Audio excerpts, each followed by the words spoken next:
క్లాంబరధరం విష్ణుం శశివర్ణం చతుర్భుజం ప్రసన్నవదనం ధ్యాయేత్ సర్వవిఘ్నోపశాంతయేత్. గురుర్బ్రహ్మా గురుర్విష్ణు గురుర్దేవో మహేశ్వరః గురుస్సాక్షాత్ పరబ్రహ్మ తస్మై శ్రీగురవై నమః. వ్యాసాయ విష్ణురూపాయ వ్యాసరూపాయ విష్ణవే నమో వై బ్రహ్మనిధయే వాసిష్ఠాయ నమో నమః. కూజంతం రామ రామేతి మధురం మధురాక్షరం ఆరుహ్య కవితాశాఖాం వందే వాల్మీకికోకిలం. శృతిస్మృతిపురాణానాం ఆలయం కరుణాలయం నమామి భగవత్పాదం శంకరం లోకశంకరం.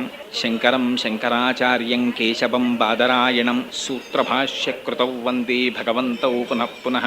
వాగర్ధా ఇవ సంపృక్తౌ వాగర్ధ ప్రతిపత్తయే జగతః పితరౌ వందే పార్వతీ పరమేశ్వరౌ. సూక్తిం సమగ్రేతు న స్వయమేవ లక్ష్మీః శ్రీరంగరాజమహిషీమధురైఃకటాక్షైః. వైదగ్ధ్యవర్ణగుణగుంభనగౌరవైర్యాం కండూలకర్ణకుహరాः కవయోధయంతి.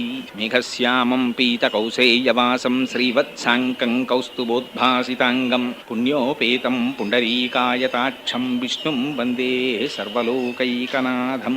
మనోజవం మరుతతుల్యవేగం జితేంద్రియం బుద్ధిమతాం వరిష్టం వాతాత్మజం వనరయూధముఖ్యం శ్రీరామదూతం శిరసా నమామి. ఆపదామపహర్తారం దాతారం సర్వసంపదాం లోకాభిరామం శ్రీరామం భూయో భూయో నమామ్యహం. శ్రీరామచంద్రం శ్రితపారిజాతం సీతాముఖాంబోరుహచించరీకః సమస్తకల్యాణగుణాభిరామः నిరంతరం మంగళమాతనోతు. సింధూరారుణవిగ్రహాం త్రినయనాం మాణిక్యమౌళిస్ఫురత్తారానాయకశేఖరాం స్మితముఖీం ఆపీనవక్షోరుహాం పాణిభ్యాం అళిపూర్ణరత్నచషకం రక్తోత్పలం బిభ్రతీం సౌమ్యాం రక్తకటస్థరక్తచరణాం ధ్యాయేత్ పరేదంబికాం. హరి ఓం. నిన్నటి రోజున గంగావతరణం గురించి 4 మాటలు విజ్ఞాపన చేశాను. ఇవాళ ఆ పరమశివునికి సంబంధించినటువంటి స్వరూపం చాలా చిత్రంగా ఉంటుంది. మిగిలినటువంటి స్వరూపములను మనం చూసినట్లయితే ఏదో కరచరణాదులతో కూడినటువంటి మూర్తులు చూడగానే ఇదిగో ఈ మూర్తి ఇది అని మనం గుర్తుపట్టడానికి వీలు కలిగినటువంటి స్వరూపంతో ఉంటుంది. కానీ పరమశివుడి దగ్గరికి వచ్చేసరికి ఆ మూర్తి చాలా ఆశ్చర్యకరం. ఆయనది అసలు ఒక స్వరూపం కాదు, చాలా చిత్రమైనటువంటి స్వరూపం. ఒక చోట కరచరణాదులతో కనపడతాడు, ఒక చోట అర్ధనారీశ్వర స్వరూపంగా కనపడతాడు, ఒక చోట నటరాజుగా కనపడతాడు, ఒక చోట దక్షిణామూర్తిగా కనపడతాడు. అసలు పరమశివుడు పట్టినన్ని ఆయుధములు బహుశः ఏ మూర్తి ఎప్పుడు ఎక్కడా పట్టుండడు. ఎన్ని ముద్రలున్నాయో అన్ని ముద్రలు పరమశివుడు పడతాడు. ఎన్ని ఆభరణాలు, ఎన్ని రకాలైనటువంటి ఆయుధాలు, ఒక్కొక్క స్వరూపంలో రకరకాలైన ఆయుధాలు పట్టుకుంటాడు. అన్నింటికన్నా చిత్రమైనటువంటి విషయం ఏమిటంటే ఆయన రూపం ఉన్నవాడా రూపము లేనివాడా చెప్పడం కూడా కష్టం. అరూపరూపి అన్నారు చంద్రశేఖర పరమాచార్యుల వారు. రూపం లేదు అందామంటే లింగస్వరూపం కనపడుతోంది, కంటికి ఒక రూపం కనపడుతోంది కదా, అందుచేత అది లింగస్వరూపం. ఆ లింగస్వరూపం అందామా అంటే అది మూర్తి అనడానికి దానికి కరచరణాదులు లేవు. కాళ్ళున్నాయా చేతులున్నాయా లేవు. మరి ఏమిటా లింగస్వరూపం ఏమిటి? పునః లింగస్వరూపం ఉన్నవాడే సాకారంగా కనపడితే పార్వతీ పరమేశ్వరులుగా తల్లిదండ్రులుగా కరచరణాదులతో కనపడతాడు. నాకు బ్రహ్మశ్రీ రామలింగం గారు ఒకసారి క్యాసెట్ ఇచ్చారు. ఆ క్యాసెట్ ఇంటికి వెళ్ళి వేసుకుంటే అందులో ఒక చిత్రమైన మాట ఉంది. శివ ఎక్కడైనా చూడరాని దాన్ని చూస్తే అబ్బో ఏమిటి ఇలాంటిది కళ్ళపడిందని శివ శివ అంటాం. అసలు నీ రూపం చూస్తే ఎన్ని మాటలు శివ శివ అనాలి, ఎవరిని పిలవాలి అని ఉంది ఆ పాటలో. ఎందుచేతంటే బాహ్య స్వరూపం చూస్తే నిజమే. పునుకల పేరు కంఠమున భూరిభుజంగము భూషణంబుగా నమయము భస్మధారణము ఎద్రి నివాసము మీరు విల్లుగా ననువుగ దంతి చర్మమును హస్తములందు కపాల శూలముల్ పడిబడి దాల్తు శంకరు కృపావరు రూపమును ఆశ్రయించదన్ అంటారు. ఆయన ఉండేది చూస్తే రుద్రభూమిలో, వేసుకునేది చూస్తే బ్రహ్మాండమైనటువంటి పుర్రెల మాల, పోని చేతిలో పట్టుకునేది చూస్తే బ్రహ్మకపాల, తాగేది చూస్తే హాలాహలం, ఒంటి మీద చూస్తే పావులు, కట్టుకునే చర్మం చూస్తే వస్త్రం చూస్తే రక్తం ఓడుతున్నటువంటి ఏనుగు తోలు, పైన కప్పుకున్నది చూస్తే పులితోలు. ఇన్ని అవలక్షణాలతో కనపడిన వాడిలా కనపడుతూ పోని ఇటువంటి మూర్తి ఏమిటో ఇంత మంగళకరంగా ఉంటాడండి స్వామి. ఆ శంకరుడి దగ్గరికి ఎవరెళ్ళైన పాదాలు పట్టుకోగలరు. బుస్సను ఓ పక్క పాములా, ఓ పక్క రక్తం ఓడుతున్న ఏనుగు చర్మమా, ఓ పక్కనేమో 3 కన్నులా, ఓ పక్క చంద్రవంక, పెద్ద జటాజూటమా? ఏమందం ఉందండి శంకరుడికి. అదే మా స్వామి శ్రీ మహావిష్ణువో. మేఘశ్యామం పీతకౌసేయ వాసం శ్రీవత్సాంకం కౌస్తుభోద్భాసితాంగం పుణ్యోపేతం పుండరీకాయతాక్షం విష్ణుం వందే సర్వలోకైకనాథం. అంత అందగాడు కదా. ఏమిటండి శివుడు ఎందుకు ఇలా ఉంటాడు అనుకుందామంటే చిత్రం ఏమిటో తెలుసా అండి? ఆ శంకరుడి అందం చూసి ముచ్చట పడిపోయి పూజ చేసిన వాడు మొట్టమొదట అసలు శ్రీ మహావిష్ణువు. ఎంత పూజ చేశాడంటే ఆయన సామాన్యమైన పూజ కాదు. కాళహస్తీశ్వర శతకంలో ధూర్జటి దెప్పి పొడిచాడు. వన్నే ఏనుగుతోలు దుప్పటము బువ్వా కాలకూటంబు చేగిన్నే బ్రహ్మకపాలముగ్రమగు భోగే కంఠహారంబు నిన్నీలాగున నుండియుం తెలిసియుం నీపాద మూలంబునం చేర్చన్ నారాయణుడెట్లు మానసమునన్ శ్రీకాళహస్తీశ్వర. ఏమిటో స్వామి నువ్వు చూస్తే ఈ ఏనుగుతోలు కప్పుకుని బ్రహ్మకపాలం పట్టుకుని హాలాహలం తాగుతూ ఇలా ఉన్నట్టుంటావు. అంత అందగాడిగా కనపడే శ్రీ మహావిష్ణువు చూస్తే నీ పాదాల దగ్గర కూర్చుని ఇంత పూజ చేసి నీలో సగభాగాన్ని పొందాడు. పార్వతీదేవి కన్నా కూడా ముందు పరమశివుడిలో ఉన్నటువంటి సగభాగాన్ని పొందినటువంటి వాడు శ్రీమన్నారాయణుడు. అందుకనే హరిహరమూర్తి అని ఒక మూర్తి స్కాంద పురాణాంతర్గతంగా శివాష్టోత్తర శతనామావళిని పార్వతీదేవికి ఉపదేశించి అమ్మవారు అయ్యవారిలో అర్ధభాగాన్ని పొందడానికి కావలసినటువంటి నామములను ఉపదేశము చేసినటువంటి ఖ్యాతి శ్రీమన్నారాయణుడికి దక్కింది. మరి ఏమిటి, ఎందుకు శ్రీమన్నారాయణుడు అంత ఉపాసన చేసినట్లు? అది మంగళకరమైన స్వరూపమా అమంగళకరమైన స్వరూపమా? ఎందుకు అలా ఉంటాడు? అసలు నిజంగా ఒక స్వరూపం అలా ఉండడం సాధ్యమయ్యేటటువంటి విషయమా? ఎవడైనా శ్మశానంలో ఉంటాడా? శంకర భగవత్పాదులైతే శివానంద లహరిలో చాలా ఆశ్చర్యకరమైన శ్లోకం ఒకటి చెప్పారు. స్వామి మీ దగ్గరికి వస్తాం, ఒక నమస్కారం చేస్తాం, కానీ మాకు మాత్రం ఎప్పుడూ పొరపాటున కూడా మీ ఇంటికి వచ్చినప్పుడు ఒక కప్పు కాఫీ తాగమని అడక్కండి అన్నారు. ఎందుకని? పరమశివుడు ఇంటికి మనం వెళ్ళామనుకోండి, మన ఇంటికి వస్తే ఏం చేస్తాం? అయ్యో పెద్దలు వచ్చారని, ఏ దొరగారో వచ్చారనుకోండి మన ఇంటికి, దొరగారు ఒక కప్పు కాఫీ తాగండి అంటాం. వారు కాఫీ తాగరనుకోండి, అసలు ఒక కప్పు కాఫీ తాగండి అంటాం. అలా పరమశివుడి ఇంటికి వెడితే స్వామి కూడా ఏమో శంకరా వచ్చావా రా అని తను తాగుతున్నటువంటి హాలాహలం కొంచెం ఇస్తావేమో. అశనం గరళం, నువ్వు తాగేది చూస్తే గరళం, నాకెందుకు స్వామి వద్దు. అశనం గరళం, పోన్లేవయ్యా నా మెళ్ళో హారం ఒకటి తీసి నీ మెళ్ళో వేస్తానంటావేమో, అసలొద్దు. ఫణీకలాపో, మెళ్ళో చూస్తే పాములు వేసుకుని ఉంటావు. అశనంగరలం ఫణీకలాపో వసనం చర్మచ, పోన్లేవయ్యా నీకు బట్టల జత పెడతానంటావేమో, ఓ ఏనుగు చర్మం ఓ పులి చర్మం ఇస్తావు నాకు, అసలొద్దు. వాహనం మహోక్ష, పోన్లేవయ్యా నీకో వాహనం ఇస్తానంటావేమో, ఎప్పటి నుంచి ఎక్కి తిరుగుతున్నావా ఎద్దు, అది అసలొద్దు నాకు. దానికి ఇప్పుడు స్పేర్స్ దొరుకుతాయో దొరకో కూడా అనుమానం, అందుకని అసలొద్దు. వాహనం మహోక్ష మమ దాస్యసి కిం కిమస్తి సింహో తవ పాజాంబుజ భక్తిమేవ దేహి, నాకేమీ వద్దు కానీ శంకరా నీ పాదముల యందు చెక్కు చెదరని భక్తిని ప్రసాదించు అని అడిగారు. ఏం నిజంగా శంకరుడంత కానివాడైతే ఆయన దగ్గర పుచ్చుకోవలసింది లేకపోతే, ఆయన అంత అమంగళ స్వరూపి అయితే శంకర భగవత్పాదులు పరమశివుని యొక్క పాదముల యందు భక్తి ఎందుకు అడిగారు? అది పరమశివుని యొక్క స్వరూపం అంటే. అది పైకి దొరికేది కాదు. పైకి చూస్తే ఒకలా ఉంటుంది, లోపల చూస్తే ఒకలా ఉంటుంది. అంత చిత్రమైనటువంటి శివస్వరూపం. ఆ శివస్వరూపంలో అన్నిటికన్నా చాలా గొప్ప విశేషం,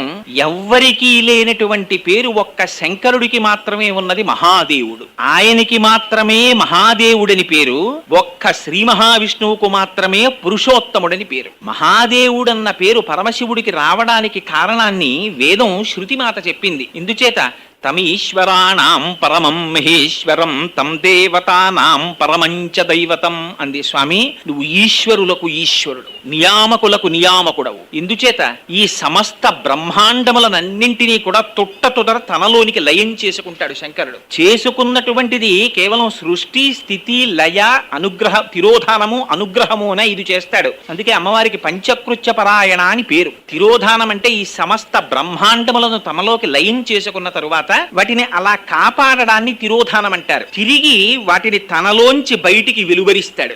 ఆ ప్రక్రియకి అనుగ్రహం అని పేరు. ఇవన్నీ చేసేటటువంటిది పరమశివుడు మాత్రమే చేస్తాడు. అందుకే ఆయనే సృష్టికర్త, ఆయనే స్థితికర్త, ఆయనే లయకర్త. పైకి కనపడడానికి ఆయన లయకారకుడిగా చెప్పబడతాడు, కానీ సమస్తము ఆయనలోంచి వస్తుంది, ఆయనలోకి వెళ్ళిపోతుంది, ఆయన చేత నిలబెట్టబడుతుంది. ఆయనే బ్రహ్మ, ఆయనే విష్ణువు, ఆయనే సదాశివుడు. అందుకే పోతన గారు అంటారు, మూడు మూర్తులకు మూడు కాలములకు మూడు లోకములకు మూలమొగచు భేదమగుచు తుది కభేదమయ్యొప్పారు బ్రహ్మమనగ నీవే పాలనయ్యన. స్వామి నీకు మూడో కన్నుంది, ఎవ్వరికీ లేదు. ఈ మాట పోతన గారు ఎంత జాగ్రత్తగా వాడారో చూడండి. ఇతరమైనటువంటి ఏ దేవతలు కూడా మూడవ కన్ను ఉండదు, ఒక్క శంకరుడికి మాత్రమే మూడో కన్ను ఉంటుంది. ఏమా మూడో కన్ను ఉండడానికి కారణం ఏమిటి అంటే ఆయన సూర్యుడు, చంద్రుడు, అగ్నిహోత్రం అనేటటువంటి మూడింటిని నేత్రములుగా కలిగి ఉంటాడు. ఈ మూడింటి చేతనే సమస్త లోకములు పోషింపబడతాయి. పేరాల భరత శర్మ గారు మహానుభావుడు శారదానంద లహరి రాస్తూ ఎంత అందమైన మాట వాడారంటే, అమ్మా నువ్వు నీ రెండు స్తన్యముల చేత ఈ జగత్తునంతటిని పోషించాలి, కానీ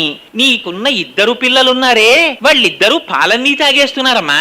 ఒక్కడు ఇంగుముఖంబునను మరొక్కడు ఆరుముగాలతోడ నీ యొక్కున పాలు త్రావ జగమంతయు బిడ్డలు కన్న తల్లి ఏ దిక్కున పోషించదవో అని. అమ్మా ఏనుగు ముఖంతో ఒకడు విఘ్నేశ్వరుడు, ఆరు ముఖాలతో ఒకడు సుబ్రహ్మణ్యుడు, ఇద్దరు చిరోస్తన్యం మటుకు తాగేస్తున్నారు. ఇంకా మమ్మల్ని అందరినీ నువ్వేం సామాన్యమైన తల్లివా నువ్వు? అమ్మల గన్నయమ్మ ముగురమ్మల మూలపుటమ్మ చాలా పెద్దమ్మ సురారులమ్మ కడుపారడి బుచ్చినయమ్మ తన్ను లోనమ్మిన వేల్పుటమ్మల మనంబున ఉండెడి అమ్మ దుర్గ మాయమ్మ. ఆ అమ్మ నువ్వు ఎప్పుడు పోషిస్తావమ్మా ఈ లోకాలన్నింటినీ అంటే అమ్మవారందిట ఒక్కడు ఏనుగు ముఖంబునను మరొక్కడు ఆరుముగాలతోడ తన జక్కున పాలు త్రావ జగమంతయు బిడ్డలు కన్న తల్లి నీడెక్కడ నుండి చేపెదకో ఇనబింబము చంద్రబింబము తక్కక నీ యురంబునను తల్పకయున్న అహర్నిశల్సతి అంటారు. సూర్యబింబాన్ని చంద్రబింబాన్ని రెండు స్తన్యములుగా చేసుకుంది అమ్మవారు. ఆ సూర్య చంద్రుల చేత ఈ సమస్త లోకములను పోషిస్తోంది తల్లి. పరమశివుడు కూడా శివ శివ, వాళ్ళిద్దరికీ భేదం ఉండదు. రుద్ర రుద్రాణి, శంభు శాంభవి, వాళ్ళిద్దరి పేర్లు కూడా అంతగా కలిసిపోయి ఉంటాయి. వాగర్ధ వివసంపృక్తం వాగర్ధ ప్రతిపత్తయే జగత పితరవ్ వందే పార్వతీ పరమేశ్వరవు అంటాడు కాళిదాసు. వాళ్ళిద్దరూ వాక్కు అర్థము, సూర్యుడు కాంతి, రత్నము ప్రభ, పువ్వు తావి, ఇవన్నీ విడదీయరాని విధంగా ఒకదానితో ఒకటి కలిసి ఎలా ఉంటాయో పార్వతీ పరమేశ్వర స్వరూపం కూడా అంతగా కలిసి ఉంటుంది. అందుచేత ఆయన ఆ మూడు నేత్రములు ఉండడం అంటే ఆ మూడు నేత్రముల చేత సమస్త జగత్తుని పోషిస్తాడు. లలాటమునందుండేటటువంటి పరమశివుని యొక్క నేత్రాన్ని విచ్చి చూస్తే ఈ జగత్తు కనపడదు, అది జ్ఞాననేత్రం. ఆ జ్ఞాననేత్రం చేత చూసినప్పుడు బాహ్య నేత్రం చేత కనపడేటటువంటి జగత్, జగత్ అంటే జాయతే గచ్చతే ఇది జగత్, వచ్చి వెళ్ళిపోయేటటువంటిది ఏదుందో దాన్ని జగత్ అంటారు. అందుకే పరమశివుడికి మాత్రమే మూడు కన్నులుంటాయి కాబట్టి ఆయన్ని ఒక మాటతో పిలుస్తారు. షడ్రిపు షడూర్మి షడ్వికారహర సన్ముఖ షణ్ముఖ జనక సాంబ సదాశివ సాంబ సదాశివ అని ఆ స్వామిని భజన చేస్తారు. ఎందుకని? షడ్రిపు షడూర్మి షడ్వికారహర, ఈ మూడింటిని ఆయన తీసేస్తాట. ఏమిటా మూడు? షడ్రిపులు, ఆరుగురు శత్రువులను తీయగలిగిన వాడు శంకరుడు. కామ క్రోధ లోభ మద మోహ మాత్సర్యములు, వీటిని మనం తీసేద్దామంటే తీసేయడం కుదరదు. ఇవి నోటితో చెప్పినంత తేలిక కాదు. వ్యాస భగవానుడు దేవీ భాగవతంలో అంటాడు, ఇంద్రియాని బలిష్టాని నని యుక్తాని మానద వికారాం స్థానని అపక్వస్య ప్రకుర్వంతి వికారాం స్థాననేకశః. హోయ్ పిచ్చాడా, ఏమిటో నన్ను నేను నిగ్రహించుకుంటాను అనుకుంటున్నావు, నీ ఇంద్రియాల్ని నిగ్రహించుకోవడం అంత తేలిక అనుకుంటున్నావేమో. ప్రపంచమంతా బయట తిరుగుతావు కానీ ఇక్కడే ఉన్నటువంటి ఇంద్రియములను నువ్వు నిగ్రహించుకోలేవు. కన్ను చూడకూడని దానిని చూడకుండా కంటిని నిగ్రహించలేవు, వినకూడని దానిని వినకుండా చెవిని నిగ్రహించలేవు, స్పర్శించకూడని దాన్ని ముట్టుకోకుండా చర్మాన్ని నిగ్రహించలేవు, రుచి చూడకూడని దానిని రుచి చూడకుండా నాలుకని నిగ్రహించలేవు. ఇంద్రియాలకన్నింటికి బానిసవై నువ్వు బ్రతుకుతున్నావు. సంకల్ప వికల్ప సంఘాతమైనటువంటి మనస్సు గుర్రముల మాదిరి నిన్ను ఈడ్చుకుపోతోంది. ఆ ఇంద్రియముల చేత వశుడవై నువ్వు తిరుగుతున్నావు. అటువంటి ఇంద్రియముల యొక్క ప్రకోపమైన షడ్రిపులను పరిమార్చగలిగినటువంటి వాడు శంకరుడు. షడ్రిపు షడూర్మి, మనకి 6 ఊర్ములను ఉంటాయి. ఇవి ఎప్పుడు మారి మారి మారి మారి మారి మారి వస్తూనే ఉంటాయి. అవే ఆకలి, దప్పిక, శోకము, మోహము, జర, మరణము. అంతే మనుష్య జీవితం. మనుష్య జీవితం ఏమిటి? సమస్త పిపీలికాది పర్యంతంలో మీరు దేన్ని చూడండి ఇంతే, ఇవే జరుగుతుంటాయి. ఆకలేస్తుంది, తింటాడు. తినడం కూడా మళ్ళీ విచిత్రం. కడుపు ఆహారము చేత కడుపును నింపమని మాత్రమే అడుగుతుంది. అడగడం కూడా లోపల నుంచి శంకరుడు అడుగుతాడు. ప్రాణ అపాన వ్యాన బుధాన సమాన నాగ కూర్మ కృకర ధనంజిగ దేవదత్తములని 10 వాయువుల రూపంలో స్వామి లోపల పనిచేస్తూ ఉంటాడు. అందులో ఆ ఆకలి వేసినప్పుడు కృకరం అనేటటువంటి వాయువు పనిచేస్తుంది. ఇక్కడ మంట వచ్చినట్టయి ఏదో లోపల పడైపోయి అంటుంది. లోపల పడైపోయి అని అడిగినటువంటి కడుపు ఎన్నడూ రుచిని కోరదు. మీరు జాగ్రత్తగా గుర్తుపెట్టుకోవాలి. ఉప్పు లేని పప్పుతో తిన్నా కడుపు ఒల్లనని అనదు. ఇలా ఉండు అని అడిగేదేది? వంకాయలు తెచ్చాను ఉల్లికారమే పెట్టు అని అడిగేదేది? కొత్తిమీరితో ఉండకని. నాలుగు అడుగుతుంది. రసేంద్రియానికి కడుపుకి బద్ధ విరోధం. ఇది ఇంకాతే ఇంకాతే ఇంకాతే అంటుంది. ఇది దాటిపోయిన తరువాత ఇక్కడికి వెళ్ళినదంతా ఇక అమాశయ పాకమే. పప్పు, కూర, పచ్చడి, పులుసు, స్వీటు, హాటు, లాలాజనం అన్ని కలిసిపోయి ఇక్కడికి ఎడితే అహం వైశ్వానరో భూత్వా ప్రాణినాం దేహమాశ్రిత. మహానుభావుడు అగ్నిహోత్రమై ఆయన పచనం చేస్తున్నాడు. ఎవరు పుచ్చుకుంటారండి? మనం తిన్నది ఒక్కసారి బయటికి వస్తే మళ్ళీ మనం తినం, కానీ లోపల ఉండి పరమాత్మ దాన్ని పచనం చేసి తెల్లవారేటప్పటికి శక్తిగా మార్చి రక్తంగా మారుస్తున్నారు. ఇన్నింటిని తయారు చేయగలరు, కానీ రక్తాన్ని తయారు చేయగలిగిన ఫ్యాక్టరీని చూపించండి. అది ఒక్క పరమేశ్వర సృష్టి. రక్తం వేరొక చోట తయారు కాదు, శరీరంలో పరమేశ్వరుడే తయారు చేయాలంతే. ఆయన శాసనం అయ్యేంత వరకు మాత్రమే ఊపిరి ఉంటుంది. ఆయన శాసనం అయిపోయిందా వేరొక్క ఊపిరి తీయడం కుదరదు. అదిగో అటువంటి వాడై లోపల ఉండి నియంత్రిస్తుంటాడు మహానుభావుడు. అందుచేత సమస్త లోకములను పోషించేటటువంటి స్వభావం ఉన్నవాడు. చేత ఆకలి, దాహము, శోకము మనకేమిటి? ఆకలి వేస్తుంది, తింటాం, అరిగిపోతుంది, మళ్ళీ ఆకలి, మళ్ళీ తింటాం, అరిగిపోతుంది, మళ్ళీ తింటాం. అందుకే ఈ శరీరాన్ని అన్నవికారము అన్నారు. తిన్నాడు తిన్నాడు తిన్నాడు, తిన్నదంతా మారింది శరీరంగా. అన్నం అంటే తన చేత తినబడునది, తనని తినునది. ఆఖరణ అది మన తినేస్తుంది. ఇది తినకని డాక్టర్ అంటాడు, జిహ్వచాపల్యానికి అదే తింటాడు, అది విని తినేస్తుంది ఆఖరికి. అందుచేత రెండర్థాలు అన్నానికి. అందుచేత ఆకలి, దాహము, శోకము, మోహము ఎప్పుడూ ఏడుపి. ఎందుకు ఏడుపు అంటే కోరిక. ఆ కోరికలు ఎవ్వడూ తీర్చుకోలేడు. పులినోట చేయి పెట్టి పొడు వంగవచ్చు, పలుమార్లు వచ్చెడి కోర్కెలీడేర్చరాదు, కొంకి ముళ్లను పరుచుకుని పొండవచ్చు, రంకు బుద్ధులు మాన రాదెట్లనైనా, ఇనుప స్తంభము కాల్చి ఎదమోపవచ్చు, తన వారిపై ప్రీతి తగ్గింపరాదు. ఎన్ని పనులైనా చెయ్యొచ్చు, ఎత్తి మొయ్యగవచ్చు ఏనుంగునైనా, బంగారుపై ఆశ బాయంగరాదు. ఇవన్నీ ఎవడు తీర్చుకో ఎవ్వడికి తీరే కోరికలు కావు. ఈ కోరికల చేత ఎప్పుడు కోరిక తీరకపోతే శోకం, మోహం, అక్కర్లేని విషయాలన్నింటి వెనకాతలా తిరగడం. ఈ లోపల ప్రత్యాయాంతికతాహ పునర్న దివసాహ కాలో జగద్దక్షః లక్ష్మీస్తోయ తరంగ భంగ చపలా విద్యుచ్చలం జీవితం తస్మాన్ మాం శరణాగతిం కరుణయా తం రక్ష రక్షాధునా అంటారు శంకర భగవత్పాదులు. కాలం సూర్యోదయ సూర్యాస్తమయాల్లో నడిచేస్తుంది. ఈ శరీరానికి జర్జరీభూతం అయిపోతుంది. ఇది వృద్ధాప్యం వచ్చేస్తుంది. కదలమంటే కాలు కదలదు, చెయ్యి కదుపుదామంటే చెయ్యి కదపదు, చూద్దామంటే కన్ను చూడదు, వాసన చూద్దామంటే ముక్కు చూడదు, పూజ చేద్దామంటే చేతులు సహకరించవు. ఎప్పుడో రిటైర్ అయిపోయిన తర్వాత అప్పుడు పూజలు, పునస్కారాలు, పురాణాలు. కానీ ఎందుకండి ఇప్పటి నుంచి దూర్జటేడిచాడు. దంతంబుల్ పడనప్పుడే, తనువుయం దారూఢియున్నప్పుడే, కాంతా సంఘము రోయనప్పుడే, జరాక్రాంతంబు కానప్పుడే, వింతల్ మేన చెరించునప్పుడే, కురుల్ వెల్వెల్ల కానప్పుడే, చింతింపంబలమీ పదాంబుజములన్ శ్రీకాళహస్తీశ్వర. ఓపికన్నప్పుడు అర్చన చేయాలి, కానీ ఓపిక అయిపోయిన తర్వాత నువ్వు చేసే అర్చనే ఉంటుంది ఇంకా. అందుకని అదిగో ఆ షడ్రిపు, షడూర్మి, షడ్వికారహర, 6 వికారములు ఉంటాయి. ఈ సమస్త జగత్ అంతేనండి. మీరు జ్ఞాన దృష్టితో చూస్తే సమస్త జగత్తుకుండేదంతే. ఇంతకు ముందు ఎప్పుడూ లేదు, ఇప్పుడు వచ్చింది కొత్తగా. ఇప్పుడు 1959కు ముందు కోటేశ్వరరావు అనబడేటటువంటి ఒక ఉపాధి లేదు, వచ్చింది ఇది కొత్తగాను. పుట్టుకొచ్చిన ఉపాధి ఉండిపోతుందా? ఆ పుట్టినది ఉన్నది అసలు ఉండాలి కదా. ఏడవాలి శిశువు, ఎడిస్తే ఉన్నాడు వీడు. పుట్టినది, ఉన్నది, పెరిగినది, మార్పు చెందినది, తరిగినది, నశించిపోయినది. సమస్త జగత్ అంతే ఈ 6 వికారాలతోనే వెళ్ళిపోతుంటుంది. ఇంతకు ముందు లేదు. కొబ్బరి చెట్టు పుట్టింది, పెరిగింది, వికారం చెందింది, పడిపోయింది, నశించిపోయింది.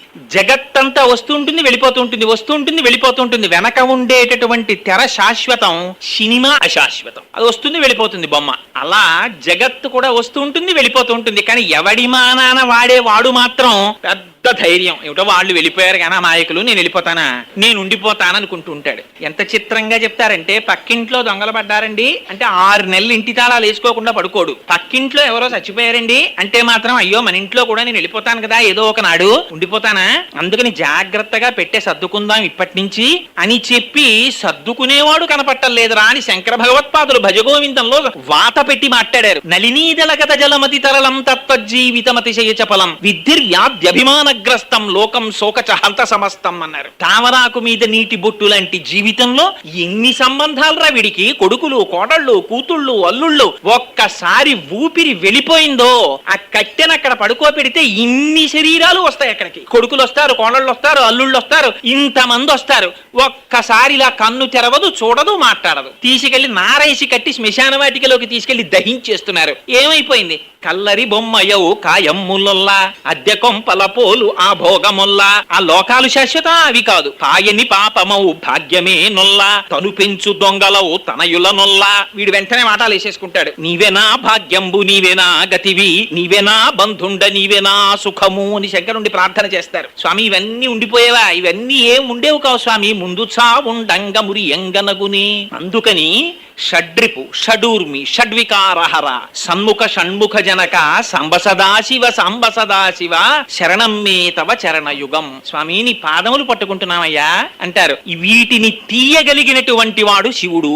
అందుకే పరమశివుడు ఇతరమైనటువంటి రాక్షస సంహారం చేయడు. శివుడు చేసేటటువంటి ప్రధానమైనటువంటి విజయాలు రెండు. ఒకటి, కాముణ్ణి దహిస్తాడు. యమధర్మరాజు యొక్క వక్షస్థలమున తంతాడైన. సంసార సర్పదష్టానాం జంతునాం అవివేకినాం చంద్రశేఖర పాదాబ్జ స్మరణం పరమం పరమౌషధం అని మార్కండేయుడు స్తోత్రం చేస్తాడు. ఎక్కడెక్కడ ఆ సాంబ సదాశివుని యొక్క అనుగ్రహం కలుగుతుందో అక్కడక్కడ కాముడు పని చెయ్యడు. ఎక్కడెక్కడ కాముడు పని చెయ్యడో మన్మధుని యొక్క బాణములు పడలేదంటే గుర్తు పుట్టుక లేదు. యమధర్మరాజు యొక్క పాశము పడలేదంటే గుర్తు మరణము లేదు. పరమశివుని యొక్క పాదములు పట్టుకుంటే మళ్లీ తల్లిదండ్రుల మీద మన్మథ బాణములు పడి తాను పుట్టవలసిన అవసరం ఉండదు. మళ్లీ వేరొక్కసారి ఆ యమధర్మరాజు యొక్క పాశములు మెడలో వేసి లాగవలసిన అవసరము ఉండదు. పునరపి జననం పునరపి మరణం పునరపి జననీ జఠరే చయనం ఇహ సంసారే బహుదుస్తారే కృపయాపారే పహిమురారే అంటారు భజగోవిందంలో. ఇంతమంది ఎందరైరో తండ్రులెందరో తండ్రులెందరో తన వారులెందరో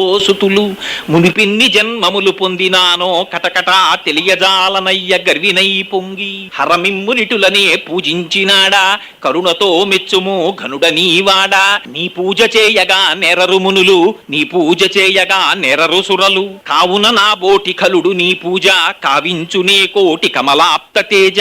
జ్ఞాన విద్యాభ్యాస గతి నే నిరుంగా, జ్ఞానయోగంబుల జాడల నిరుగా, ఇంపైన మీ భక్తి పెంపుల నిరుగా, క్రోధ చిత్తుండను కుటిలాత్మకుండ, సాధుత్వహీనుండ చపలేంద్రియుండ, తిండిపోతునే కాని తెలివేమి లేదు, దండిపాపినే కాని దయ ఏమి లేదు. హరశివ శంభో మహాదేవయనచు, హరసాంబ శంభో మహాదేవయనచు, ఈ రెండు మాటలనెవడు పఠించు పారిపోవును వాని పాపములంచు. పెద్దలు చెప్పగా వినిమది నమ్మి, బుద్ధి తెచ్చుక మిమ్ము పొడగంటి సుమ్మి. ఎటుల రక్షించదో ఇంత దుష్టాత్ము, ఎటుల రక్షించదో ఇంత పాపాత్ము. నాయన్న నా దొర నన్నేలువాడా, నాయన్న నా దొర ననుగన్నవాడా. దినపోషక దేవ సర్వదేవేశ, దానవ కులనాశ దాక్షాయణీశ. కామబాధల నన్ను కలగానియకు, కామారి నన్ను బాసి కదలగా బోకు. దుర్గుణంబుల నన్ను తులగానియకు, దుర్గేశ నన్ను రోషి కదలగా బోకు. వాదకేదంబులు వదలుట రోసి, ఖేదమో దంబుల పొందుట తెలిసి. కాసు వీసాలపై కాంక్షలు లేక, భాసురాంగుల మోహ పాశాల పడకుండా. చేయుమితరంబులౌ సిద్ధుల నొల్లా అని ఆ స్వామి పాదముల యందు భక్తి కావాలని ప్రార్థన చేస్తారు. ఇది ఏమిటి శంకరుడంటే? ఆయన షడ్రుపి షడూర్మి షడ్వికారహర, సన్ముఖ షణ్ముఖ జనక. అందుకని త్రినేత్రుడైనటువంటి సాంబ సదాశివుడైనటువంటి శంకరుడు ఆ మూడవ నేత్రం ఆయనకి అసహ్యకరంగా ఉండదు. శంకరుడు లాంటి అందం ప్రపంచంలో ఎక్కడా ఉండదు. ఇంకా పోత పోసినటువంటి సౌందర్య రాశి శంకరుడంటే. శాంతం పద్మాసనస్థం శశిధరమకుటం పంచవక్త్రం త్రినేత్రం శూలం వజ్రంచ ఖడ్గం పరశుమోహయదం దక్షభాగే వహంతం ప్రళయహుతవహం అంబికావామ భాగే నానాలంకారయుక్తం స్ఫటికమణి నిభం పార్వతీశం నమామి అంటారు. స్వామి అంతటి అందగాడైన శంకర భగవత్పాదులు అంటారు శివానంద లహరిలో, త్రైవేద్యం హృద్యం త్రిపురహరమాద్యం త్రినయనం జటాభారోధారో చలదురగహారం మృగధరం మహాదేవో దేవో మయి సదయ భావం పశుపతిం చిదాలంబం సాంబం శివమతి విడంబం హృది భజే అంటారు. ఆయన త్రైవేద్యం హృద్యం త్రిపురహరమాద్యం త్రినయనం అన్ని మూడు మీద ఉన్నవాడు. త్రిగుణం త్రిగుణాకారం త్రినేత్రం చిత్రయాయుధం త్రిజన్మ పాప సంహారం ఏకబిల్వం శివార్పణం. అంతటి వాడు కనుక, త్రినేత్రధారి కనుక, మహానుభావుడు తలుచుకున్నంత మాత్రం చేత జ్ఞానం ఇయ్యగలిగిన వాడు, సమస్త సంపదలు ఇయ్యగలిగిన వాడు. శంకరుడి కన్నా ఐశ్వర్యం ప్రపంచంలో ఎక్కడుంటుందండి? తాను దాచుకున్నవాడు ఐశ్వర్యవంతుడు కాడు. త్యాగే నైకే అమృతత్వ మానసు, ఒకరికి పెట్టినవాడు ఐశ్వర్యవంతుడు. అందుకే శంకరుడికి తాను దాచుకున్నది ఉండదు, శంకరుడు ఒకరికి పెట్టినది మాత్రమే ఉంటుంది. అందుకే తానెప్పుడు నిరాడంబరుడై ఉంటాడు. ఆయన ధ్యానమూర్తి అయి ఉంటాడు. ఆయన శ్మశానవాసి, పరమశివుడు శ్మశానంలో ఉంటాడు, శ్మశాన దేవత. అందుకని ఆరాధనీయుడు కాదని అమాయకులైనటువంటి వాళ్ళు అంటూ ఉంటారు. శంకరుడు శ్మశానవాసి అయితే శ్మశానము కాని ప్రదేశాన్ని నాకు ఒకటి చూపించండి. ఇప్పుడు నేను మాట్లాడుతుంటే ఈ మైక్ లోంచి వచ్చేటటువంటి ధ్వని చేత అనేక సూక్ష్మజీవులు చచ్చిపోతున్నాయి. నేను ఇప్పుడు ఇక్కడ నడిచి వేదిక మీద కూర్చున్నప్పుడు కొన్ని సూక్ష్మజీవులు చచ్చిపోయాయి. మీరు కూర్చుంటే మరణించాయి, గాలి వీస్తే మరణించాయి, మీరు తింటే మరణించాయి, మీ లోపల పచనం అవుతుంటే మరణిస్తున్నాయి. ప్రతి చోట శంకరుడు తాండవిస్తూనే ఉన్నాడు. అందుకే శంకరుడు నటరాజమూర్తి అయి ఉంటాడు. ఆయన లేని చోటు ఉండదు. ఆయన సర్వవ్యాపి, అనంతుడై ఉంటాడు. అందుకే ఆయనకి ఇంకొక పేరు లేదు, శివ అని పిలిచారు ఆయన్ని. శివ అంటే సర్వమంగళ స్వరూపమైనటువంటి వాడు. శివ అంటే శం ప్లస్ ఈ ప్లస్ వా, శివ.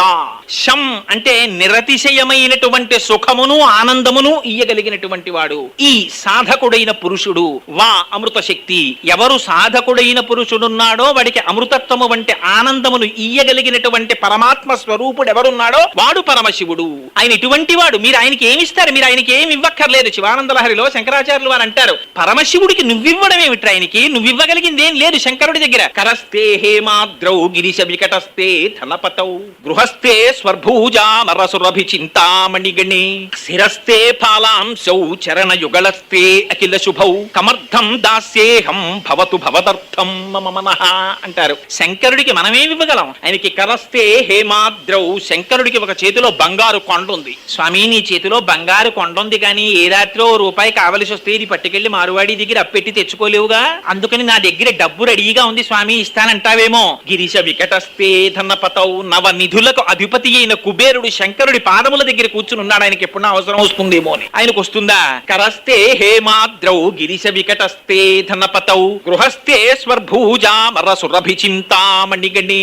కామధేనువు, కల్పవృక్షము, చింతామణులతో నిర్మింపబడిన గృహము పరమశివుడు. చింతించినంత మాత్రం చేత కోరికలు తీరుస్తుంది. శంకర భగవత్పాదులు సౌందర్యలహరిలో అంటారు, నఖైర్నాక స్త్రీణాం కరకమల సంకోచసిభిః తరూణాం దివ్యానాం హసతి యువతే చండిచరణౌ ఫలాని స్వస్యేభ్యః కిసలయకరాగ్రేణ దదతౌ దరిద్రేభ్యో భద్రాం శ్రియమనిశమహ్నాయ దదతౌ. కల్పవృక్షం దగ్గరికి వెళ్ళి ఇంకా ప్రార్థన చేస్తే అది పువ్వు పూసి పండు పండి కోరిక తీరుస్తుంది. మరి మా అమ్మో, ఆవిడ చింతామణి పాణిగ్రాహి మా స్వామి. ఆవిడ అమ్మవారి చెయ్యి పట్టుకున్నాడు మా సాంబ సదాశివుడు. చింతించినంత మాత్రం చేత కోరికని తీర్చే లక్షణం మా అమ్మకుంది. అటువంటి అమ్మకి పతి మా స్వామి. అటువంటి వాడు చింతామణి గృహంలో ఉన్నటువంటి వాడు. కామధేనువు, కల్పవృక్షము ఆయన కాళ్ళ దగ్గర ఉన్నాయి. ఆయనకు నువ్వేమిస్తావురా? గృహస్థే స్వర్భూజా మరసురభి చింతామణిగణి శిరస్తే ఫలాంశౌ చరణయుగళస్తే అఖిల శుభౌ. స్వామి నీకు అన్నీ ఉన్నాయి కానీ మృత్యుంజయుడవు కావుగా, అందుకని నీకు నేను ఔషధం ఇస్తానంటావేమో. ఆయన శిరస్తే ఫలాంశౌ. ఆయన తల మీద చంద్రరేఖ ఉంది. చంద్రరేఖని తల మీద కలిగి ఉన్నాడు అంటే ఆయన కాలాతీతుడు అని గుర్తు. చంద్రోద్భాసిత శేఖరే స్మరహరే గంగాధరే శంకరే సర్పైర్భూషిత కంఠకర్ణ వివరే నేత్రోత్థ వైశ్వానరే దంతిత్వకృత సుందరాంబరధరే త్రైలోక్య సారే హరే మోక్షార్థం కురు చిత్త వృత్తి మమలాం అంతైస్తు కింకర్మభిః అని శంకరులు స్తోత్రం చేస్తారు. అమలం కమలోద్భవగీత గుణం సమదం సమదా సురనాశకరం రమణీయ రుచిం కమనీయతనం నమః సాంబ శివం నత పాపహరం శివం శంకరం బంధురం సుందరేశం నటేశం గణేశం గిరీశం మహేశం దినేశేందు నేత్రం సుగాత్రం మృణానీపతిం శ్రీ గిరీశం హృదాభావయామి భృంగీచ్ఛానతనోత్కట కరిమదగ్రాహీ స్ఫురన్ మాధవ లాదో నాదయితో మహాసితవపు పంచేషు బాణాధృత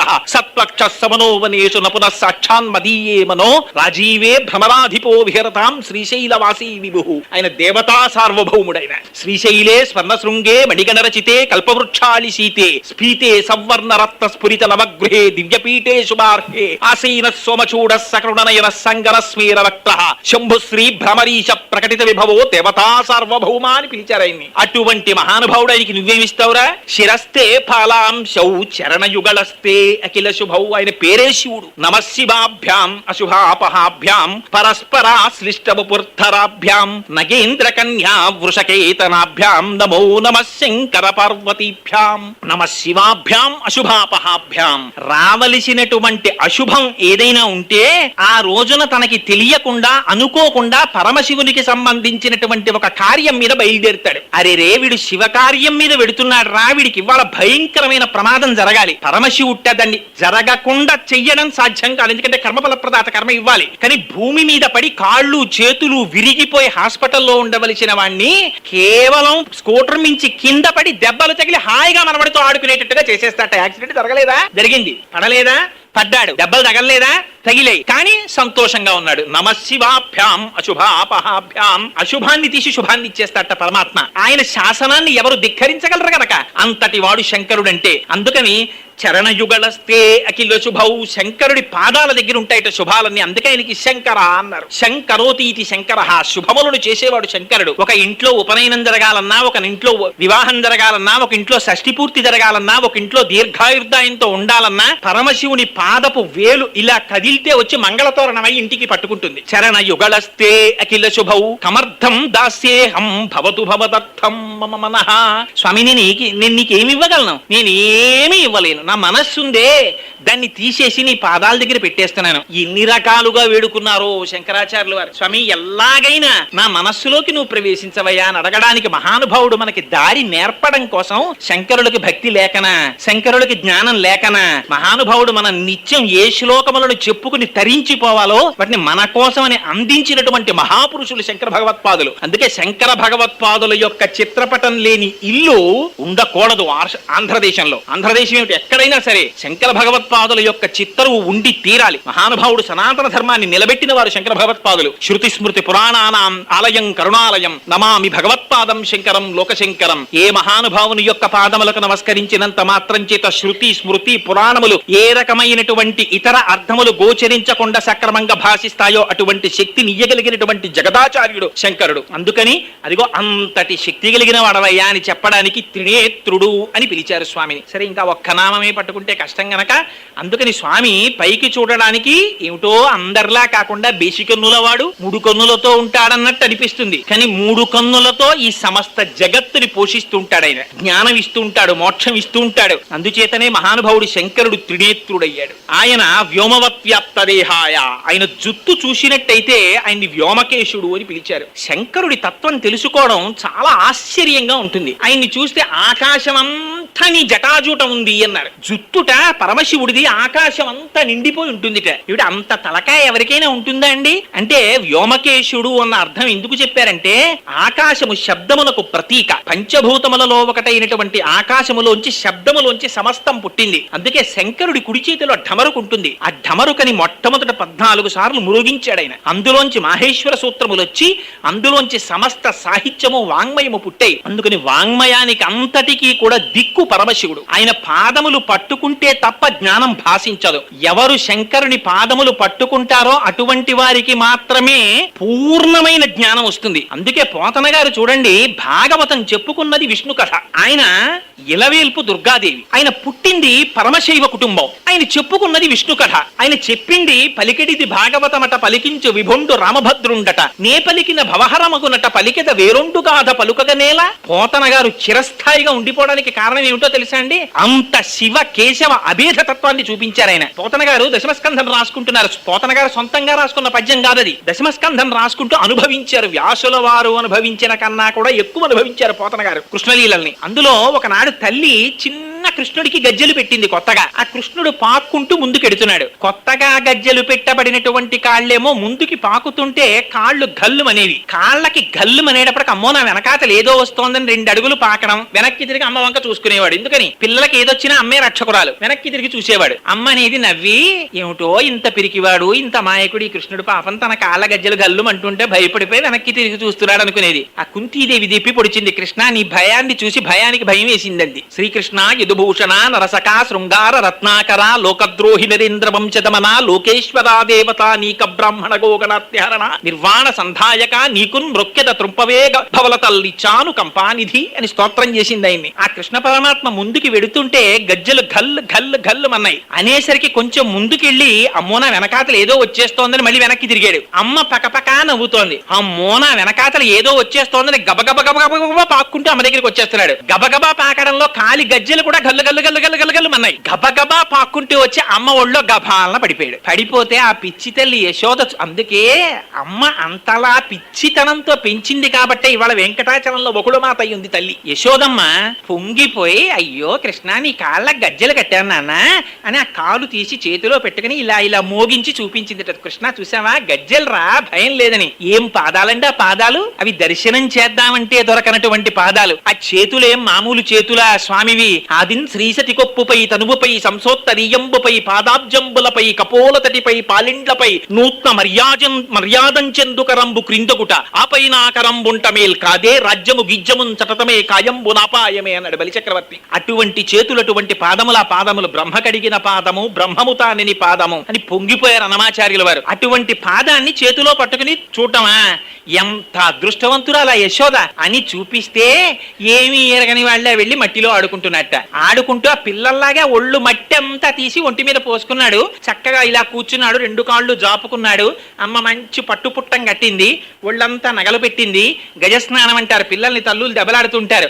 ఒరే నీది ఏనుగు స్నానం రా, ఇలా స్నానం చేయించి వదిలేనో లేదో మళ్ళీ మట్టి పోసేసుకున్నావురా అని బాధపడుతుంటారు పాపం. ఆ మట్టి గుప్పిళ్లతో తీసి చక్కగా ఇలా పోసేసుకుంటున్నాడు. పోసేసుకుంటుంటే పోతన గారికి ఎటువంటి దర్శనమైందో తెలుసా అండి? మట్టి పోసుకుంటున్న కృష్ణుడు కనపడలేదు పోతన గారికి. తనువునంటి నధరణి పరాగంబు పూసిన నిరిభూతి పూతగాగా ముందర వెలుగొందు ముక్తాలలామంబు తొగల సంగడిగా నితునకగాగా ఫలభాగంబుపై పరగునా విరిబొట్టు కాముని కాల్చిన కన్నుగాగా అని కంఠమాలికలో నిఘన నీల రత్నంబు కమనీయ మగుమెడ కప్పుగాగా హరవల్లులు రగ హరవల్లులు కాగ బాలలీల ప్రౌఢ బాలకుండు శివుని పగిది నొప్పె శివునకును తనకును వేరులేమి తెలియదలయునట్లు. ఈ శివకేశవ అభేదం అంటే ఒంటి మీద పోసుకున్నటువంటి ఆ మట్టిట విభూతి రాసుకున్న శంకరుడిలా కనపడ్డట. తనువునంటి నధరణి పరాగంబు పూసిన నిరిభూతి పూతగాగా ముందర వెలుగొందు ముక్తాలలామంబు తొగల సంగడిగా నితునకగాగా. అమ్మ చక్క కొప్పొకటి వేసి దానికి బుచ్చాలహారం కట్టింది. అది చూస్తుంటేట పరమశివుడు తన కపర్ది అని ఆ జటాజూటానికి కట్టుకున్న పావుల్లా కనపడుతున్నాయిట. ఆ చంద్రవంకలా కనపడిందిట. తొగల సంగడిగా నితునకగాగా ఫలభాగంబుపై పరగునా విరిబొట్టు కాముని కాల్చిన కన్నుకాగా. అమ్మ చక్కట ఆవిరిబొట్టు లలాటమునందు పెట్టింది. అది చూస్తే మన్మధుణ్ణి కాల్చేసిన మూడో కన్నులా కనపడుతోంది నాకన్నారు. కాముని కాల్చిన కన్నుగాగా కంఠమాలికలో నిఘన నీల రత్నంబు కమనీయ మగుమెడ కప్పుగాగా. అమ్మ మెళ్ళో పెద్ద హారం వేసి దానికి ఒక నీల పతకం వేసింది. ఆ కాంతి కంఠానికి కొడుతుంటే నీలకంఠుళ్లా కనపడుతున్నాడు నాకన్నారు. హారవల్లులు రగ హారవల్లులు కాగ బాలలీల ప్రౌఢ బాలకుండు. ఆ మెడలో వేసినటువంటి ముత్యాల హారాలు చూస్తే శంకరుడు మెళ్ళో వేసుకున్న పావుల్లా కనపడుతున్నాయిట. లా కనపడుతున్నాయి కాదు, శివునకును తనకును వేరులేమి తెలియ వెలయునట్లు. ఓయ్ పోతనా, నాకు శంకరుడికి తేడా లేదు, మేమిద్దరం ఒక్కటే అని నాకు దర్శనమిచ్చారు కృష్ణ పరమాత్మ అని పొంగిపోయారు పోతన గారు. ఈ శివ కేశవ అభేద జ్ఞానం శంకరుని యొక్క పాదముల నుంచి వస్తుంది. అందుచేత ఆయన మహానుభావుడు, మూడు కందులు కలిగినటువంటి వాడు. వ్యోమవత్యాప్త దేహాయ దక్షిణామూర్తయే నమః. అనంతమై ఆకాశమంతా నిండి నిబిడీకృతమైనటువంటి జటాజూటమును కలిగినటువంటి వాడు. కపర్ది అని పిలుస్తారు ఆయన్ని. నిన్నటి రోజున చెప్పానే, రంగత్తుంగ తరంగ సంఘములతో రంజిల్లు ఘోషంబుతో బంగారంబగు పొంగుతో నురగతో పువ్వాట తుంపర్లతో భంగుల్ సల్పుచు జంఘలించుత నభోభాగము నుండి జారం గంగమ్మను దల్చితే శరమునన్ రంజిల్లుతున్ శంకర. అంత పెద్ద జటాజూటంలోకి ఆ గంగని పట్టినటువంటి మహానుభావుడైన. తాం వీరనాణ్యం పశ్యామి శూలినః అన్నారు బ్రహ్మగారు. పరమశివుడు తప్ప ఎవడు పట్టగలడు రా గంగని, ఆయన ఒక్కడు పట్టగలడు, ఆయన్ని ప్రార్థన చేయమన్నారు భగీరథుడిని. అందుచేత అదిగో అది కపర్ది అంటే. ఇంతటి వాడు ఎంత తేలిగ్గా లొంగిపోతాడో తెలుసా అండి? అనంతమై తన జటాజూటము చేత సమస్త ఆకాశమును నిండి నిబిడీకృతమైనటువంటి మహానుభావుడు ఎవరికి అందుతాడు? పోతన గారు అంటారు దశమస్కంధంలో, అష్టమస్కంధంలో చెప్తారు. శివుడంటే ఎవరనుకుంటున్నావురా? శివుడంటే నీ కంటితో చూసేవాడు అనుకుంటున్నావా? నీ జ్ఞానంతో తెలుసుకుందాం అనుకుంటున్నావా? అగ్ని ముఖంబు పరాపరాత్మకమాత్మ కాలంబు గతి రత్నగర్భ పదము శ్వశనంబు నీ యూర్పు రసన జలేషుండు దిశలు కర్ణంబులు దివము నాభి సూర్యుండు కన్నులు శుక్లంబు శలిలంబు జఠరంబు జలధులు చెదలు శిరము సర్వౌషధులు రోమచయము శల్యంబులద్రులు మానసమృతకరుండు ఛందములు ధాతువులు ధర్మసమితి హృదయము ఆస్య పంచకము పరిషదాహ్వయంబు అయిన నీరూపు సదసత్వమై శివాఖ్యయై స్వయం జ్యోతి అయ్యొప్పు అజ్జముగుచు అన్నారు. అటువంటి శంకరుణ్ణి తెలుసుకోగలిగినటువంటి వాడెవరు? అంతటి పరమ పరమశివుడు ఎంతగా లొంగిపోతాడో తెలుసా అండి? పాశుపతాస్త్రం కోసమని అర్జునుడు వెళ్లి తపస్సు చేశాడు. తపస్సు చేస్తే తండ్రికి ముచ్చటేస్తుంది చూశారా? నాన్నగారండి, బ్రహ్మాండమైన మల్లయోధుడైనటువంటి తండ్రి దగ్గరికి ఏ 6వ క్లాసో చదువుకుంటున్న పిల్లాడొచ్చి, నాన్నగారండి నేను కూడా స్కూల్లో ఎక్సర్సైజ్ చేస్తున్నానన్నాడు అనుకోండి. తండ్రి గారు స్నానానికి ఎడుతూ పెడుతూ, రారా చూద్దాం మన ఇద్దరం ఎంత నేర్చుకున్నావో చూస్తానంటే ఆ పిల్లవాడు తండ్రితో కుస్తీ పట్టాలన్న సంతోషంతో ఎగిరి తండ్రి గారిని ఒక్క దెబ్బ కొట్టి గట్టిగా కౌగిలించుకుని ఏడి చేస్తూ ఎలా అయినా సరే తండ్రిని ఓడించేయాలని కింద పడిపోయి మీద పడిపోయింది గుద్దేస్తే ఆ తండ్రి ఎంత సంతోషపడిపోతాడో, తన బలాన్ని చూపించి నొక్కేస్తాడా? వాడు చేస్తున్న ప్రక్రియను చూసి మురిసిపోతాడు. అలా అసలు పాశుపతాస్త్రం ఇస్తే ఎలా ప్రయోగిస్తాడో చూద్దామని తాను కూడా ఏమీ తెలియనటువంటి వాళ్ళ ఒక అడవి పందిని సంహరించడానికి వచ్చిన కిరాతుల్లో వచ్చాడు. వస్తే ఆ బాణాలు తీసేశాడు, గాంధీవం తీసేశాడు, అన్ని తీసేశాడు. ఏం చేస్తాడో చూద్దాం అనుకున్నాడు. పిల్లాడు తండ్రి మీద కోపంతో తిరగబడిపోయినట్టు కోదండంబుల నిట్టులుండరు జటాకోటీరముల్ కుక్షి వక్షోదేశంబుల నంసభాగముల సక్రోధంబునం వేయుచున్ రోదోంతంబుల నట్టహాసముల నార్పుల్ పిక్కటిల్లంగా బహాదర్పంబున మల్ల సంగరము సేయంజొచ్చిరి రుద్రార్జునులు అంటారు కిరాతార్జునీయంలో. ఆ లేచి కోపం వచ్చి కోదండం తీసి పరమశివుని యొక్క శిరస్సు మీద ఒక్క ప్రహారం చేశాడు. దెబ్బతిన్నాడు మహానుభావుడు. పొంగిపోయాట. ఓర్ని ఎంత పరాక్రమం చూపించావురా అని ఒక్కసారి తన స్వరూపాన్ని మంగళప్రదంగా దర్శనమిచ్చాడు. పొంగిపోయాడు అర్జునుడు. ఎంత సులభుడో చూడండి. స్తోత్రం చేశాడు. స్వామి ఎంత అదృష్టమయ్యా, నిన్న నేను జటాజూటం మీద ప్రహారం చేసిన వాణ్ణి. శ్రీకంఠలోకేశ లోకోద్భవస్థాన సంహార హారీ మురారి ప్రియాచంద్రధారీ మహేంద్రాది బృందారకానంద సందోహ సంధాయి పుణ్యస్వరూప విరూపాక్ష దక్షాధ్వరధ్వంసకాదేవ నీదైన తత్వంబు భావించి బుద్ధి ప్రధానంబు కర్మంబు విజ్ఞాన మధ్యాత్మయోగంబు సర్వక్రియాకారణం వంచు నానా ప్రకారంబులన్ బుద్ధిమంతుల్ విచారించుచో నిన్ను భావింతురీశాన సర్వేశ్వర సర్వ సర్వజ్ఞ సర్వాత్మక నిర్వికార ప్రభావా భవానీపతి నీవు లోకత్రయీవర్తనంబుల్ మహావాయు ఖాతాగ్ని సోమార్కతోయంబులంజేసి సంసార చక్రి క్రియాయంత్రవాహుండవై వైతాది దేవాది దేవా మహాదేవా నిత్యంబు అత్యంత యోగస్థితి నిర్మల జ్ఞాన దీప ప్రభాజ్వాల విధ్వస్త నిస్సార సంసార మాయాంధకారుల్ జితక్రోధ రాగాది దోషుల్ యతీంద్రుల్ యతాత్ముల్ భవత్పాద పంకేరు హజ్జాన ఢిండీర ధారానుభూతిన్ సదా తృప్తులైరవ్యయ భవ్యసేవ్య భవ భార్గ భర్గ భట్టారకాగత్స కృచ్ఛాది నానా మునిస్తోత్ర దత్తావధానాల లాటేక్షణోగ్లాగ్ని భస్మీకృతానంగ భస్మాను లిప్తాంగ గంగాధర నీ ప్రసాదంబులన్ సర్వగీర్వాణ గంధర్వులున్ సిద్ధ సాధ్యోరగేంద్ర మహేంద్రాదులైరీశ్వర విశ్వకర్త సురాభ్యర్జిత నా అభ్యర్థితంబుల్ ప్రసాదింపు కారుణ్యమూర్తి త్రిలోకైకనాథ మహాదేవ దేవ నమస్తే నమస్తే నమస్తే నమః అని పాదాల మీద పడిపోయాడు. అంతటి సులభుడా మహానుభావుడు. అంతటి వ్యోమకేశుడు. మార్గావర్తిత పాదుకా పశుపతే రంగస్య కూర్చాయతే గండూషంబు నిషేచనం పురరిపోర్ దివ్యాభిషేకాయతే కించిత్ భక్షిత మాంసశేష కపళం నవ్యోపహారాయతే భక్తి కిం నకరోజ్జహో వనచరో భక్త్యావతంసాయకేని పొంగిపోయారు శివానంద లహరిలో శంకర భగవత్పాదులు. అంతగా లొంగిపోయేటటువంటి స్వభావం ఉన్నవాడు. అటువంటి శంకరుడు మెడలో ఎక్కడ చూసినా బ్రహ్మాండమైనటువంటి పుర్రెల మాల ధరిస్తాడు. ఏమా పుర్రెల మాల? ఆయనకి తలుచుకుంటే ఓ కాసు బంగారం పెట్టి ఆయనకి మెళ్ళో గొలుసు చేయించేవాడే లేడా? నిజంగా శంకరుడు ఏమీ లేకలా పాములతో కనపడితే మా దొరగారు చాలరు స్వామి చేయించుకో అని ఒక గొలుసు చేయించి ఇవ్వడానికి. కానీ ఏ శంకరుడికి ఇచ్చే భక్తులే లేరా? ఎందుకు అలా ఉంటాడు ఆయన అంటే అది ఆయన స్వభావం. ఆయన బ్రహ్మమస్తకావలి నిబద్ధతే నమ శివాయ అనే నక్షత్రమాలా స్తోత్రంలో స్తోత్రం చేశారు శంకర భగవత్పాదాచార్యులు. ఎందరో బ్రహ్మలు వస్తుంటారు. ఆ బ్రహ్మలందరూ పుడుతూ ఉంటారు. సృష్టి చేయబోయ్ అంటాడు పరమశివుడు. ఆయన సృష్టి చేస్తాడు. చిట్ట చివర ఆ బ్రహ్మగారికి కూడా ఆయుర్దాయం తీరిపోయి వెళ్ళిపోతాడు. అయ్యో ఈయన కూడా వెళ్ళిపోవడమా? బొత్తిగా నేను చెప్తే పాపం వేదాన్ని నమ్ముకుని సృష్టి చేసిన వాడు ఈయన కపాలం కూడా శ్మశానంలో పడిపోవడమే అని తీసి గౌరవంగా మెళ్ళలో పెట్టుకున్నట్టు హారం కింద పెట్టుకుని అలా మెల్లిగా పెరిగిపోయి ఆ బ్రహ్మమస్తకావలి నిబద్ధతే నమ శివాయ ఎంత పెద్ద పుర్రెల మాలై కూర్చుందంటే అదొక పెద్ద హారం. ఎందుకు ఈ పుర్రెల హారం? ఆయనకి చేతకాక వేసుకోలేదు. తన భక్తుడైనటువంటి బ్రహ్మగారిని కటాక్షించడానికి మెళ్ళలో వేసుకున్నాడు. ఇంతమంది బ్రహ్మలు వెళ్ళిపోయారు, ఆయన మాత్రం అలాగే ఉండిపోయాడు. అది శంకరుడు అంటే. అందుకే శంకరుని యొక్క తత్వాన్ని అర్థం చేసుకోవడం ఎవ్వరి తరం కాదు. శివమహాపురాణంలో పార్వతీ కళ్యాణ ఘట్టంలో ఒక సందర్భం చెప్తారు. మేనకా హిమవంతులు ఇద్దరు కూడా అంతఃపురంలో గవాక్షంలో నించున్నారు. మేనకాదేవి అప్పటి వరకు అల్లుడిని చూడలేదు. అడిగింది నారదుణ్ణి పక్కన పెట్టుకుని, మా అల్లుడు ఎలా ఉంటాడు చూపించు, మా అమ్మాయి చాలా అందగత్తె పార్వతీదేవి అంది. అమ్మా చూడు అదిగో శివ కళ్యాణానికి ఎక్కడెక్కడి వాళ్ళు వచ్చేస్తున్నారో చూడండి అమ్మా అన్నారు. ఆయన వెంట రారండి. మహానుభావుడు పరమశివుడు అంటే సామాన్యుడా? నిత్యాయ త్రిగుణాత్మనే పురజితే కాచ్చాయ నీ శ్రేయసే సచ్చాయ అద్య కుటుంబ కౌటుంబినే మునిమన ప్రత్యక్ష చిన్మూర్తయే మాయా సృష్ట జగత్రయాయ చకలాంనాయాంత సంచారిణే సాయం తాండవ సంభ్రమాయజితినే శేయం నియం పతిశంభవే అంటారు శంకరులు. అంతటి మహానుభావుడు కదా. యక్ష గంధర్వ కిన్నెర కింపురుష నాగ ఋషి గణములన్నీ కూడా ఆయన వెంట వచ్చేస్తున్నాయి. సమస్త దేవతలు వచ్చేస్తున్నారు. యువతల హిమవంతుడికో ఆయనకి చుట్టాలందరూ ఎవరు? పర్వతానికి చుట్టాలు పర్వతాలే ఉంటారు. అందుకని వెంకటాచలానికి శేషాచలానికి మిగిలినటువంటి పర్వతాలకి బంధుమిత్ర సకుటుంబ సపరివార సమేతంగా రమ్మని ఆయన శుభలేఖలు పంపించాడు. పర్వతాలకి కూతుళ్ళు ఎవరు ఉంటారు? ఆ పర్వతాల మీద ప్రవహించే నదులే ఆయన కూతుళ్ళు.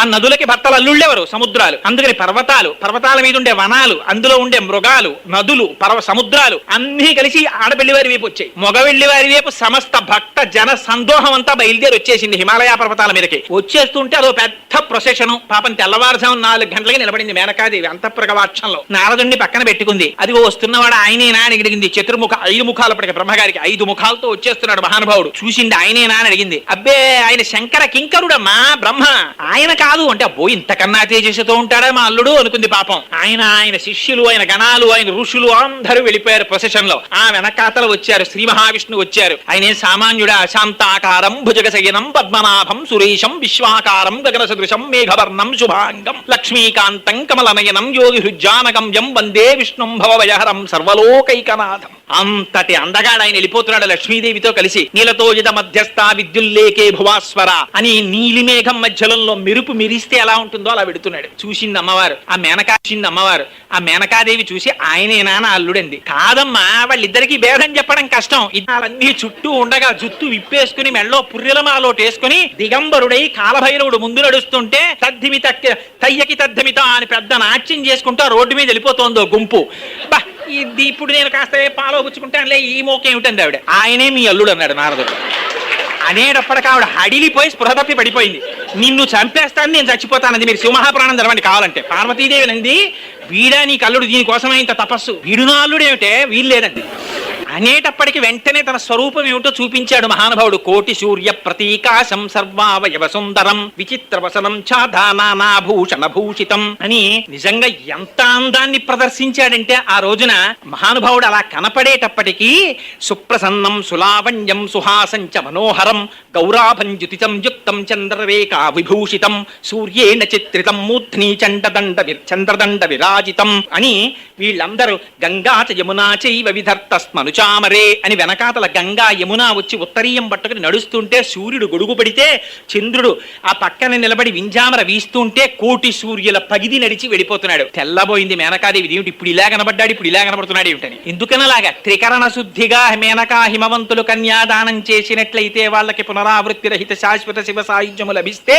మహర్షులు తపస్సు చేసుకోవడానికి ఆవాసం ఉండదు కనుక త్రికరణ శుద్ధి వాళ్ళకి లోపించేటట్టుగా చెయ్యమని దేవతాగణములు పరమశివుణ్ణి స్తోత్రం చేసినంత మాత్రం చేత వాళ్ళకి త్రికరణ శుద్ధి లేకుండా ఉండడం కోసం తాను అమంగళమైన రూపంతో కనపడి అలా కన్యాదానం పుచ్చుకుని తాను నిందింపబడ్డాడు తప్ప లోకాల్ని కాపాడిన వాడు పరమశివుడంటే. అంతటి మహానుభావుడైన. అందుకని ఆయన్ని ఎవరు గుర్తించగలరు? ఆయన్ని ఎవరు జ్ఞానం చేత పట్టగలరు? లంపటము నివారింపను సంపద కృప చేయ జయము సంపాదింపన్ చంపెడి వారి వధింపను సొంపారగనికి చెల్లు సోమార్థదరా అంటారు పోతన గారు భాగవతం 8వ స్కంధంలో. స్వామి చంపెడి వారిని చంపేవాడైన. ఇందుచేత చంద్రశేఖర చంద్రశేఖర చంద్రశేఖర పాహిమాం చంద్రశేఖర చంద్రశేఖర చంద్రశేఖర రక్షమాం అన్నాడు మార్కండేయుడు. రత్నచానుచరాచలం వ్రజతాద్రిశృంగనికేతనం సింజనీకృత పన్నగేశ్వర అచ్యుతానుల సాయకం అనేసరికి ఎవడురా నా స్తోత్రం చేస్తుండగా నా భక్తుడి మీద పాశం వేసిన వాడని ఎడమకాలతో తన్నాడు. వక్షస్థారణమంతకస్య కఠినాపస్మార సంవర్ధనం భూభృత్ పర్యటనం నమచ్చురచిర కోటీర సంఘర్షణం కర్మేదం మృదులస్య తావక పద ద్వంద్వస్య గౌరీపతే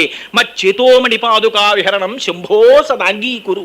పొంగిపోయారు శంకరాచార్యులు వారు. అందుచేత అదిగో అటువంటి స్వరూపం ఉన్నవాడు మహానుభావుడు. అందుచేత ఆయన వ్యోమవ్యాప్త దేహాయ దక్షిణామూర్తయే నమః అటువంటి జటాజూటం ఉన్నటువంటి వాడు. ఇంకా ఆయన మెడలో చూస్తే ఎక్కడ చూసినా నాగాభరణాలు, చేతులకి పావులే, చెవులకి పావులే, మెడలోనూ పావులే, ఎక్కడ చూసినా పావులే. ఏమిటో ఈ పావులు అలా అర్థం కాదు. పరమశివుడికి ఒంటి నిండా పావులే. శంకరాచార్యులు వారు సౌందర్యలహరిలో ఎంత అందంగా దిప్పి పొడిచారంటే నిజంగాను ఆ పార్వతీదేవి గొప్ప సౌందర్య రాశి. సౌందర్యం అంటే పార్వతీదేవిదే ప్రపంచంలో. ఆ ఈం బీజాక్షరాన్ని ఉపాసన చేసి శ్రీ మహావిష్ణువు అమ్మవారి స్వరూపాన్ని పొందారు జగన్మోహినిగా. అందుకని పరమశివుడు చూడాలనుకున్నాడు జగన్మోహిని తత్వాన్ని. అంతటి సౌందర్య రాశి కనుక ఆ పరమశివు ఆ అమ్మవారు శివుడు వచ్చే లోపల అక్కడ సింహాసనం మీద కూర్చుందిట. కూర్చునుండగా అక్కడ కూర్చుని సరస్వతీదేవి స్తోత్రం చేస్తోందిట. అమ్మా, మీ ఆయన సామాన్యుడా, ఎంత గొప్పగా ఆనాడు త్రిపురాల్ని సంహరించాడమ్మా అని కీర్తన చేస్తుంటే శివే శృంగారార్ధ్ర తదితర జనే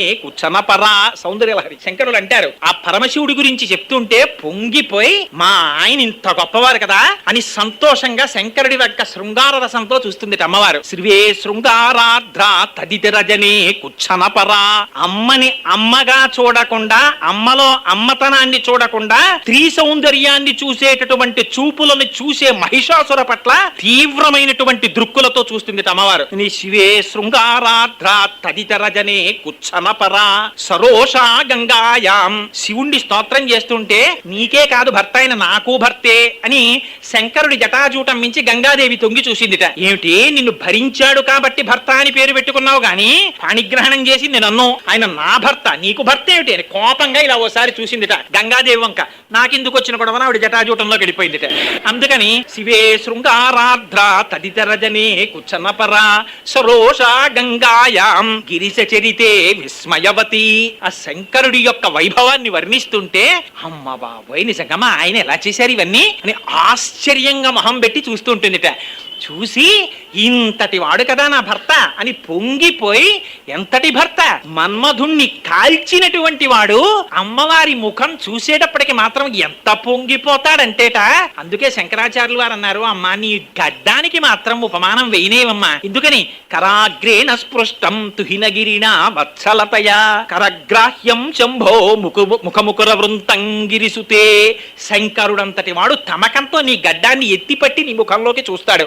ఆయనకి మరులు కల్పించిన సౌందర్యం నీది, ఎంత అందగత్తెవమ్మా అంటారు పార్వతీదేవిని. ఆ తల్లిట పొంగిపోయి ఇంత వాడు కదా నా భర్త అని సంతోషంగా ఆయన చెయ్యిలా పట్టుకోబోయిందిట. పట్టుకోబోయేటప్పటికి ఆయన చెవి చేతికి చుట్టుకున్న పిల్లపాం ఒకటి పాకి ఆవిడ చెయ్యి మీదకి ఎక్కిందిట. ఎక్కేటప్పటికి మధ్యలో ఇవొకటి అని గభాన హరాహిభ్యో భీత. అమ్మో, పాములని అమ్మవారు భయంగా మొహం పట్టిందిట. హరాహిభ్యో భీత అని సరసిరుహసౌ భాగ్యజననీం. ఆ తామర పువ్వుల్ని జయించినటువంటి కన్నులు. సఖీషు స్మేరా తే చిలికెత్తెలతో హాస్యరసం మయి జనని దృష్టి కరుణ నా యందు కారుణ్యం అని. అది ఇప్పుడు మళ్ళీ ఇప్పుడు నేను ఆ సౌందర్యలహరి శ్లోకన్న వరసాలు అవన్నీ మళ్ళీ అందులోకి ఎడితే నీ మోహం నిన్నేమో ఈ శివుడు గురించి చెప్పరా అంటే మళ్ళీ నువ్వు అందులోకి పోయావు. నీకు దేవి శాఖా చక్రమణం రా, అటుపోతావు ఇటుపోతావు అని మీరు నన్ను నిందించకుండా. సరే, అందుకని స్వామి ఒంటి నిండా నాగాభరణాలే. ఏమిటి నాగాభరణం? నాగాభరణం అంటే దానికి 3 లక్షణాలు ఉంటాయి. అది తెలియక చాలా మంది అనుకుంటారు శంకరుడు ఏమిటండి. నేను చాలా మందిని చూశాను, పాపం ఎక్కడో క్షేత్రానికి ఎడతారు, అది వాళ్ళ తప్పు కాదు, అమాయకత్వం. అక్కడికి వెళ్ళి శంకరుడి ఫోటో ఒకటి తెచ్చుకుంటారు. నాలాంటి అఘాయిత్యం పండితుడు బయలుదేరుతాడు. ఏమండి శివుడి ఫోటోలు ఇచ్చారా, కొంపలు అడిపోతాయి, ఇంట్లో పెట్టుకుంటారేంటి, గుళ్ళో పెట్టేయండి అంటాడు. మర్నాడు పొద్దున్నే పాపం కొంగుచాట్న పెట్టి పట్టుకొచ్చేసి చీకటి పడకుండా ఏ చండికేశ్వరుడి దగ్గర ఏ నూతి పక్కనో ఎక్కడో పెట్టేసి వెళ్ళిపోతుంటారు. ఏ అర్చకుడో ఏ నీళ్లు తోడుకోవడానికో వచ్చి ఏమ్మా ఇక్కడ పెట్టేశారే, నిన్ననేగా వెళ్ళొచ్చారు కాశీ అంటే ఇంట్లో పెట్టుకోకూడదన్నారు లేండి అంటారు. అఘాయిత్యం పండితుడి మాట ఎక్కువ, అసలు చెప్పిన వాడి మాట ఎవరికి అక్కర్లేదు, కలియుగం. అందుకని అక్కడ తీసుకొచ్చి వదిలిపెట్టేస్తుంటారు. ఎందుకని, అమ్మా ఆయన మెళ్ళలో పాములు అవి వేసుకుంటాడండి, ఇంట్లో పెట్టుకోకూడదు. ఇటు పాములు వేసుకుంటాడంటే నిజంగా పాములు వేసుకుంటాడనేది అని అర్థం. పాములు వేసుకుంటాడంటే అది ఒక సింబాలిజం, దాన్ని అర్థం చేసుకో ఈశ్వరతత్వాన్ని. పావులంటే 3 లక్షణాలు ఉంటాయి. అసలు నాగభూషణుడు అన్న నామం ఒక్కదాన్ని ఒక రోజంతా ఉపన్యాసం చెప్పచ్చండి, ఎందుకు ఆయనకి నాగభూషణుడు అంటారని. 3 లక్షణాలు ఉంటాయి పావుకి. పాము మృత్యువునకు చిహ్నము, పాము కాలమునకు చిహ్నము, పాము కామోపభోగమునకు చిహ్నము. 3 గుర్తులు పాముకి. పాము కరిస్తే ప్రాణం పోతుంది, అందుకే అమ్మో పాము అంటారు. పాము అంటే ఎందుకంత భయం? ఏదో చీమంటే ఓసారి కుడితే ఏదో గోకేసుకుంటే అయిపోతుంది. పాము ఓసారి కుట్టేస్తే పోనీ ఇద్దరు పాపం దాని సరదా తీరిపోతుందంటే ఏం ఊరుకోలేదు. ఓసారి కరిచేసిందంటే పోయిందంటే ప్రాణం. అందుకని సంసార సర్పదష్టానాం జంతునాం వివేకినాం. కాలసర్పము అంటారు. కాలము సర్పము రూపమై కరుస్తుంది, వాడు మృత్యువు పాలవుతాడు. అందుచేత మృత్యువుని పాముతో సంకేతిస్తారు. ఆయన పావుని మెడలో వేసుకుంటాడు. అంటే నేను మృత్యుంజయుడను, నాకు మృత్యువు లేదు, అందరిలా శరీరమును పొంది శరీరము పడిపోయేటటువంటి స్వభావం ఉన్నవాడను కాను. ఒకటి. రెండు, కాయిల్స్ ఆఫ్ టైం అంటారు. అంటే కాలము యొక్క స్థితిని చూపిస్తుంది పాము. పాము పుట్టలోకి వెళ్ళి పడుకుంటుంది, పుట్టలోంచి బయటికి వస్తుంది. వచ్చేటప్పుడు చాలా జాగ్రత్తగా వస్తుంది, బయటికి వచ్చి తోక వరకు బయటికి వచ్చి వంకర్లగా పాకి వెళ్ళిపోతుంటుంది. కాలము కూడా అలాగే పాకి వెళ్ళిపోతుంది. కాలము భయానకము. తెలియనటువంటి వాడు ఏమనుకుంటారంటే అసంకల్పితమేవేహాయదకస్మాత్ ప్రవర్తతే నివర్త్యారంభమారబ్ధం నమ దైవస్య కర్మ తత్తన్నారు అయోధ్యకాండలో వాల్మీకి మహర్షి. కాలోహి బలవాన్ కర్త సతతం సుఖదుఃఖయో నరాణాం పరతంత్రాణాం పుణ్య పాపానుయోగత అంటారు దేవి భాగవతంలో వ్యాస భగవానుడు. కాలస్వరూపంలోనే పరమాత్మ మన యొక్క సుఖదుఖములకు మనం చేసుకున్నటువంటి కర్మకి ఫలితాన్ని ఇస్తుంటారు. అందుకే మన వాళ్ళు తెలిసో తెలియకో ఆ మాట అనేస్తుంటారు. ఏమంటే పంతులు గారిని కుక్క కరిచేసిందిట అన్నారు అనుకోండి, అయ్యో పాపం అంటారంటే, అయ్యో వీడు ఏనాడో ఏ జన్మలోనో ఏ కుక్కనో నిష్కారణంగా కొట్టినటువంటి పాప ఫలము ఈనాడు ప్రారంధమై కుక్క రూపంలో వీడిని కరవబడినది అని వాళ్ళు సిద్ధాంతం చేసినట్టు. అంత అనకుండా అయ్యో పాపం అంటారు. అయ్యో పాపం అంటే ఒకనాడు చేసుకున్న పాపం ఇవాళ ఫలితం ఇచ్చేసిందని దాని గుర్తు. అందుకని ఆ పాప ఫలాన్ని పుణ్య ఫలాన్ని పరమేశ్వరుడు ఇచ్చేస్తుంటాడు కాలస్వరూపంలో. అందుకని కాలము చేత ఇవ్వబడుతుంది. కాలస్వరూపమే పాము. మూడవది కామోపభోగ జీవనము. కుండలిని అని మనకు ఒకటి ఉంటుంది, అది శ్రీ విద్యా సాంప్రదాయం. ఆ మూలాధార చక్రం దగ్గర చుట్టుకుని పడుకుంటుంది. ఏ bad snake and a good snake అని చంద్రశేఖర పరమాచార్యులు వారు కంచిపీఠంలో ఒకసారి ఉపన్యాసం చేశారు. ఎంత మహోత్కృష్టమైన ప్రసంగం అంటే మీరు చూడండి. విచిత్రం ఏమిటంటే మనకి పాము ప్రధానంగా కనపడేటటువంటిది ప్రతి దేవతకి కనపడుతుంది. విఘ్నేశ్వరుణ్ణి చూడండి, ఆ మొలకి పాము కట్టుకుని ఉంటాడు. శ్రీమన్నారాయణుడు సాక్షాత్తుగా పాము మీద పడుకుంటాడు. పరమశివుడు మెళ్ళలో పాములు వేసుకుంటాడు. అసలు నిజంగా వీళ్ళ వెహికల్స్ అన్ని బయట పార్కింగ్ లో పెట్టారనుకోండి, అసలు వాళ్ళ ఇంట్లో హడలెత్తిపోవాలి. ఎందుకో తెలుసా అండి? శంకరుడి వాహనం వృషభం అక్కడ పడుకుంది అనుకోండి, అమ్మవారి వాహనం పెద్ద పులి లేదా సింహం. ఈ రెండు పక్క పక్కన ఉంటాయా? విఘ్నేశ్వరుడి వాహనం ఎలుక, సుబ్రహ్మణ్యేశ్వర స్వామి వారి వాహనం నెమలి. ఆయనది నాగస్వరూపం కింద చూపిస్తూ ఉంటారు. అసలు నెమలికి పాముకి పడుతుందా? పడదు. పాముకి శత్రువులు శాస్త్రంలో ప్రధానంగా మూడు. ఏమిటవి? ఒకటి గరుత్మంతుడు, ఆ గరుత్మంతుడి చేత పాములు సంహరింపబడతాయి. రెండవది ముంగిస, ముంగిస పాముని సంహరిస్తుంది. మూడవది నెమలి, నెమలి పాముని సంహరిస్తుంది. మీరు చూడండి, సుబ్రహ్మణ్యుడు కామము లేనివాడికి కలిగిన కొడుకు, పరమశివ పుత్రుడు సుబ్రహ్మణ్యుడు. మళ్ళీ అదంతా చాలా చిత్రమైన గాథ. అలా ఎందుకు వస్తుంది? ఇప్పుడు దాని ఊసు మనకి ఎందుకు గానండి? సుబ్రహ్మణ్యుడు నెమలి మీద కూర్చుంటాడు. ఆ నెమలి మీద కూర్చుంటే కింద పాము ఉంటుంది. అదేట పాము నెమలి శత్రువులు కదా, అలా ఎలా ఉంటాయి? ఆ గరుత్మంతుడు వాహనం బయట ఉంటుంది, శేషుడి మీద ఈయన పడుకుంటాడు. ఆయన్ని చూడగానే ఈ పాము గబగబా చొట్లిప్పేసుకుని పారిపోయి ఎక్కడికో పోవద్దది. దీని మీద పడుకుంటాడు, దాని మీద ఎక్కుతూ ఉంటాడు. వీళ్ళిద్దరికి శత్రుత్వం కాదు. ఏమిటివన్నీ? నిజంగా అలా ఉంటాయా? తెలిసి తెలియని వాళ్ళు అంటారు, ఏమిటోనండి మీ స్వామి పాము మీద పడుకుంటాడు, పక్షి ఎక్కుతూ ఉంటాడు, ఆ పక్షిని చూసి పాము పారిపోదా? బయట పులి ఆవు ఎలా పడుకుంటాయండి? ఆ ఎద్దుని పులి తినేదా? వీళ్ళిద్దరూ లోపల ఎప్పుడు కిటికీలోంచి చూసి హాయ్ హాయ్ అంటుంటారు. ఇవన్నీ నిజమా? అందులో ఉన్న అంతరార్థాన్ని తెలుసుకో. అంటే ఏమిటి దాని అర్థం? మనకున్న కుండలిని శక్తిని కామోపభోగ జీవితము కొరకై వెచ్చించడం అనేటటువంటిది తుచ్చమైన సుఖమును ఆకాంక్షించుట.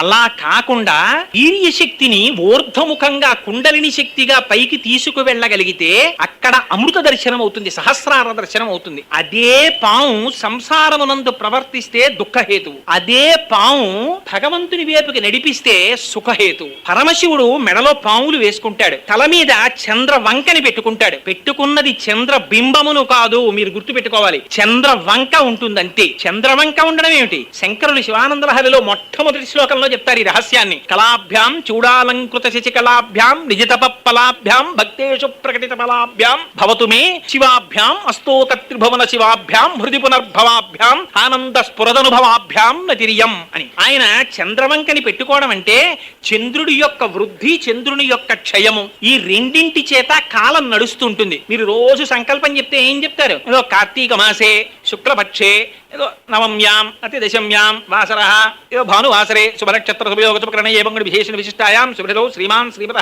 ఏదో సమస్తం చెప్తాం. ఇంకా అందుకని రోజు ఏం చెప్తారు? శుక్లపక్ష కృష్ణపక్షములతో తిథులు చెప్తూ ఉంటారు. శుక్లపక్ష కృష్ణపక్ష రూపంలో కాలం నడిచి వెళ్ళిపోతోంది. ఆ నడిచి వెళ్ళిపోతున్నటువంటి కాలం ఏం చేస్తుంది? ఒకనాడు ఆ కాలమే మనని గ్రసిస్తుంది. మహాగ్రాస అని పేరు అమ్మవారికి. అందుకే అమ్మవారికి నకులి అని పేరు. లలితా సహస్రనామంలో అమ్మవారికో నామ ఉంది, మంత్రిని న్యస్తరాజ్యధూహు అని. మంత్రిని అమ్మవారికి నకులి అని మంత్రి. నకులి అంటే మొసలి, ముంగిస. ముంగిస పాముకి శత్రువు. అంటే ఏమిటి? అమ్మవారు కుండలిని శక్తిని వృద్ధి చేస్తుంది. అందుకని నకులీదేవి అని పేరు అమ్మవారికి. ఆ మంత్రికి రాజ్యభారం ఇచ్చి తను భక్తుల్ని కాపాడుతుంటుంది అమ్మవారు. సరే, అందుచేత శంకరుడి మాత్రం చంద్రవంకని ఇక్కడ ధరించాడు. 15 కళలు ఎక్కడి నుంచి వస్తాయో, 15 కళలు ఎందులోకి వెళ్ళిపోతాయో, ఆ 15 కళలని ఇచ్చి 15 కళలని పుచ్చుకునే 16వ కళ శంకరుని యొక్క జటాజూటమునందుంది. అది అమ్మవారు అయ్యవారు ఇద్దరి యొక్క జటాజూటముల మీద ఉంటుంది, కిరీటం మీద. అంటే ఏమిటి? వాళ్ళు కాలాతీతులు. వాళ్ళు ఒకనాడు ఉండి ఒకనాడు లేనివారు కారు. వారు ఎన్నడూ ఉంటారు. ఇవాళ ఉన్నాడండి, రేపు ఉంటాడా అండి శంకరుడు, ఎల్లుండి ఉంటాడా అండి అని అడగకూడదు. ఎప్పుడూ ఉంటాడు. షడ్వికారములు ఉన్నటువంటి జగత్తుండదు గాని తదధిష్టానమైనటువంటి శంకరుడు మాత్రం ఎప్పుడూ ఉంటాడు. అందుకే కాలము చేత గ్రసింపబడేటటువంటి స్వభావం ఉన్న పదార్థాన్ని ఎవ్వరూ పుచ్చుకోకపోతే పరమశివుడు ఒక్కడు మాత్రమే పుచ్చుకుంటాడు. ఎందుకు పుచ్చుకుంటాడు? క్షీరసాగర మథనం చేశారు.